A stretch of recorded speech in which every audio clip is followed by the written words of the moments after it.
सुक्लाय सेरफां दख'र दुलाराय बर' फरायसा आफादा SSLC आरो HS आनजादाव सेथि थाखोआव उथ्रिसार जानाय फरायसाफोरखौ बरायदों।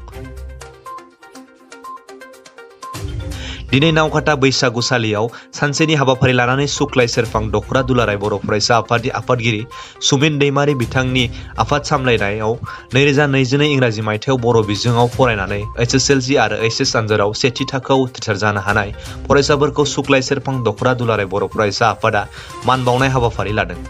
बे हाबाफारिखौ बेखेवना होयो BKWSनि लेङाइ गाहाय मावफुं सोद्रोमा रमिय' पि नार्जारि बिथाङा। गाहाय आलासि महरै बाहागो लायो बाक्सा जिल्ला दुलाराय बर' फरायसा आफादनि लोगो आफादगिरि बासिराम रामसियारि बिथाङा। आफादगिरि बिथाङा फोरमायनाय बायदिब्ला मेट्रिक आनजादाव सा 14 आरो HS आनजादाव सा 19 फरायसाफोरखौ बरायनो मोननानै जोबोद गोजोननाय मोन्दों होननानै फोरमायदों। बेनि अनगायैबो गाहाय आलासि बिथाङा गोबां बेसेन गोसा बिबुंथि होलाङो फरायसाफोरनि जिउनि मोजांनि थाखाय।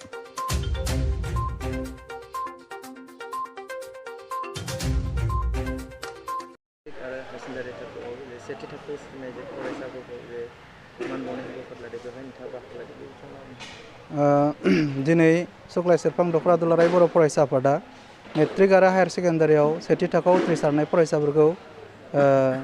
थुलुंगानि थांखिजों बिथांमोनखौ थुलुंगा होनो थांखिजों बरायनाय जे हाबाफारि लादों आरो बेवहाय बिथांमोना दख'रानि सिङाव मेट्रिकआव गासै 12 जन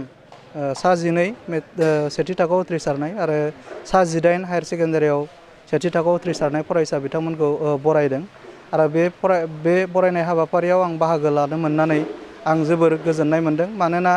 बिथांमोनानो फैबाय थानाय समाव बा इयुन समाव नैबे सुक्लाय सेरफां दख'र एबसुनि साफा माने सुबुं सम्पद जागोन। बिथांमोनानो जोंनि हारिनि सम्पद जागोन। बिथांमोनानो समाजनि साफा सम्पद जागोन आरो गंफा न'खरनिबो बिथांमोना साफा सम्पद जागोन। दा ओंखायनो बेबायदि जोंनि इयुन सम्पद बिथांमोनखौ आङो बरायनो मोननानै आं जोबोर गोजोननाय मोन्दों आरो मिजिंथिदों दिनै मेट्रिकआव हायार सेकेन्डारियाव जिबायदि पारसेन्ट लानानै बिथांमोना सेथि थाखोआव उथ्रिसारबाय बेनिख्रुइ आरो साबसिन मोनफ्रोमबो आनजादाव बिथांमोना मोजां रिजाल्ट खालामगोन, मोजां मार्क लागोन आरो गावखौ दाफुंनायजों लोगोसे जोंनि समाज, जोंनि हारि आरो देशनि थाखाय बिथांमोना खामानि मावगोन। जों बेखौ दुलाराय बर' फरायसा आफाद हिसाबै जोङो हास्थायगोन। बर' बिजोङाव जे फरायनाय जे बर'फोरा दिनै टप 10 मासिखौ आवग्रिनो हायाखै बे बिथिङाव मा बुङो जे मा जाहोननि थाखाय हायाखै? जोङो बाक्सा जिल्ला दुलाराय बर' फरायसा आफाद लोगोसेनो दुलाराय बर' फरायसा आफादानो आसामनि जि टप 10 बा जोङो स्टेन्ड खालामनाय होनना जायखौ बुङो, दा बेवहाय जोङो नारा नाथा जोङो नाजाबाय थानाय जादों। जोंनि फोरोंगिरि सारमोन लोगोसेनो गासै फरायसा आरो जोंनि गारजेन आरो जों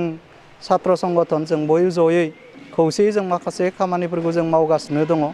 आरो बेवहाय जोङो दिनै नुदों जे 2017आव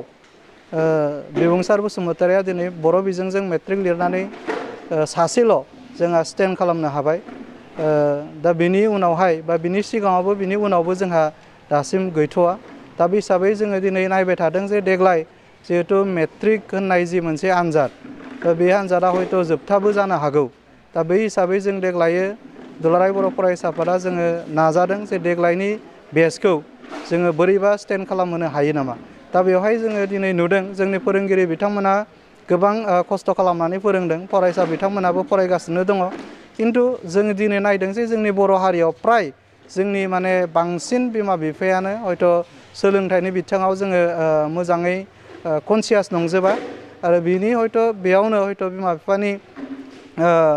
एसे जोथोन लानायाव हयथ' एफा एनै जोंहा खम जादों। दा बेखौ जोङो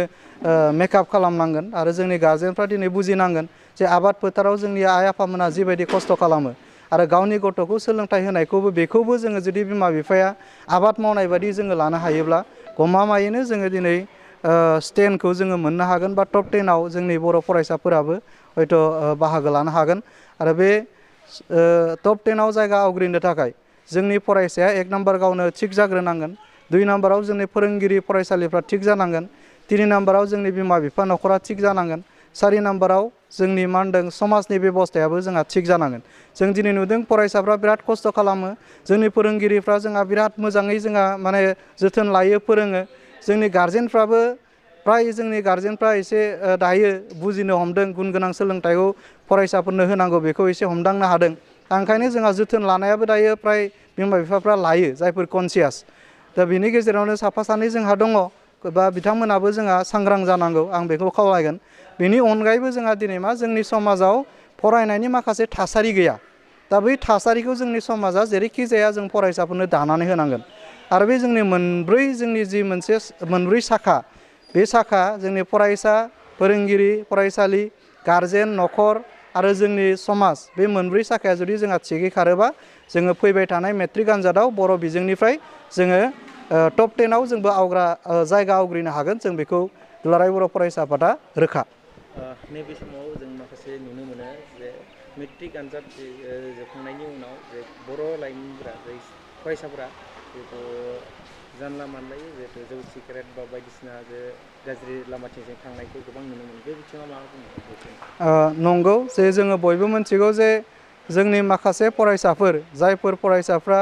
माने मेट्रिकखौ मोजां रिजाल्ट खालामबाय हायार सेकेन्डारियाव मोजां रिजाल्ट खालामबाय नाथाय जोंनि फरायसाफ्रा खायसे जे जोंनि सिगारेट सोबनायानो जा बां सोबनायानो जा बा गाज्रि मुवा बेसाद जि बाहायनाय बे बाहायनायाव जोंहा लिप्त जायो दा बेवहाय जोङो नुदों जे जोंहा हाइ स्कुल फरायनाय टाइमाव जोंहा गोबां स्पिड ब्रेकारफोर दङमोन जोंनि समाजा एसे हमथायोमोन बा जोंनि बिमा बिफाया एसे नायोमोन बा गामिनि सिनायनाय माखासे मानसिफ्रा हाइ स्कुला जिहेतु जोंनि खाथियावनो थायो हिसाबै जों बिथांमोनखौ एसे हमथा खालामोमोन दा दिनै मेट्रिक पास खालामखांनायनि उनाव हायार सेकेन्डारि पास खालामखांनायनि उनाव न'निफ्राय एसे जानगारनाय लोगो लोगोनो हयथ' बिथांमोना माब्लाबा माने बै जानगारनाय बिमा बिफानि गोजान बा गामिनि गोजान जानाय लोगो लोगोनो बिमा बिफा गोजान जानायनि माखासे सुबिदाखौ खायसेया लानो नागिरो आरो बेवहाय बिथांमोना आन्दोआव माखासे गाज्रि मुवाफोर जायफोर मुवाया जोंनि ब्रेनखौ गाज्रि खालामो जायफोर मुवाया जोंनि देहाखौ नस्थ' खालामो दा बैफोरबायदि भां सिगारेट जौ बेफोरबायदिखौ बिथांमोना लायो आरो बिनि जाहोनाव जोंनि ब्रेनफ्रा जोंहा नस्थ' जायो देहाफ्रा नोरजिया जायो आरो ब्रेना देहाया नोरजिया जायोबा जों गुन गोनां सोलोंथाइखौ लानो हाया दा बेबायदि बिथांमोना दिनै जादों दा ओंखायनो जोङो बिथांमोनखौ जों खावलायगोन जे साफ्रोमबो फरायसा जायफोर बिथांमोना दिनै मोजाङै उथ्रिसारबाय बिथांमोना बे मोजाङै उथ्रिसारनायनि जि दाहार बेखौ जेन अराय सम गावनि थांखियाव सौहैजासिम जेन लांबाय थायो आरो थांखिखौ अराय सम सिगाङाव दोननानै खामानि मावो आरो थांखिखौ गावनि सायखंखौनो गावनि थांखि हिसाबै लायो आरो जाय फरायसाया गावनि सायखंखौ गावनि थांखि हिसाबै गनायना लानो हागोन बे फरायसाखौ खुनु मोनसे बादायानो बेखौ हमथाना दोननो हाया दा ओंखायनो आं साफ्रोमबो फरायसा बिथांमोनखौ आं खावलायगोन जे न'निफ्राय गोजानाव थांबाय होननानै बा गोजान कलेजाव एडमिसन लाबाय होननानै जेन जोङो गावखौनो जेन माने फोजोबनानै लाया बा गाज्रि मुवा बेसाद जानायाव बियो लोब्बा थाया दा बेखौ आं खावलायगोन साफ्रोमबो फरायसाया जेन गावनि थांखिखौ मोनफुंनो थाखाय जिखिनि खस्थ' खालामनांगौ बेखिनि खस्थ' खालामनानै गावखौ जेन जाफुंसार खालामनानै लायो मेट्रिक आरो हायार सेकेन्डारि आनजादाव सेथि थाखोआव उथ्रिसार जानाय फरायसाफोरखौ बरायदों नैबे समाव नोंथांमोननि बिजोंखौ आं साबायखर बावनो सानबाय जोङो सुक्लाय सेरफां दख'रा दुलाराय बर' फरायसा आफादा दिनै जुलाइ दाननि 20 खालार 2022 मायथाइनि बावहाय जोङो जा हायार सेकेन्डारि आरो HSLC जोबथा आनजादाव उथ्रिसारनो हानाय जा फरायसा बिथांमोन दङ जों बिथांमोनखौ माने बरायदों आरो मान बावदों जोंहा थांखिया बेनोदि फैबाय थानाय समफोराव जोंनि जिखिनि फरायफुबाय थानाय फरायसा बिथांमोना जाहाथे जोंनि जातिनि माहारि दानाय आरो जातिखौ जौगाहोनायनि जिखिनि मिजिं आरो सिमांफोर दङ जाहाथे बिथांमोना साफा गेदेमा सुबुं जाहैनो हायो आरो जोंनि जातियाव माबा मोनसे बिहोमा होनाय बे थांखिजों जोङो दिनैनि जि फरायसाफोर बिथांमोनखौ थुलुंगाखांहोनाय हिसाबै जोङो मान बावदों आरो बरायदों बिथांमोनखौ दिनैनि नैबे समाव जोङो मेट्रिक आनजाद उथ्रिनाय 19 जन फरायसा आरो हायार सेकेन्डारि आनजाद फरायनायनिफ्राय जोङो गासै 19 जन फरायसाफोरखौ मोननो हादों गासै जों बेखिनि फरायसाफोरखौ जोङो बरायदों आरो मान बावदों जिहेतु बर' बिजोंनि जे फरायसाफोरखौ नोंथांमोना जे एबसुआ माबोरैहाय जे फरायनायाव बिहोमा होबोबाय थादों बे बिथिङाव जोङो दुलाराय बर' फरायसा आफाद हिसाबै जोङो जोंनि जि बर' बिजोंनि जि फरायसाफोर जोंनि बर' माने हारिनि जिखिनि राव आरो थुनलाइ बेखौ माने बुहुमाव माने गोथाङै लाखिनो थाखाय जोङो जाय फरायसा बिथांमोना मेट्रिक जोबथा आनजादाव बर' बिजोङाव फरायनाय फरायसाफोर बिथांमोनखौ जोङो न'खर हाबनानै आरो जों मटिभेसनेल प्रग्राम आरो माखासे सोलोंथायारि हाबाफारि लानानै जोङो बिथांमोननि फरायनाय मानायाव जों जोबोरैनो थुलुंगा होगासिनो दङ आरो जोङो फैबाय थानाय समफोरावबो बेफोरबायदि हाबाफारिखौ जों लालांबाय थागोन।